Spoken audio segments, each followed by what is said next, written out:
So when an item is selected from the U menu, the receive object in the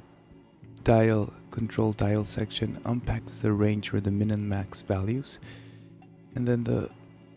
total range is used to multiply the dial value, and it is displaced by the smaller number or the first number, and this creates a stream that is sent via the forward object into the different parameters that we want to control.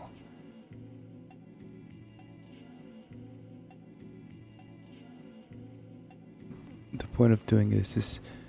so we can easily change between values and have our control dial directly control any parameter that we want to use and not have to worry about scaling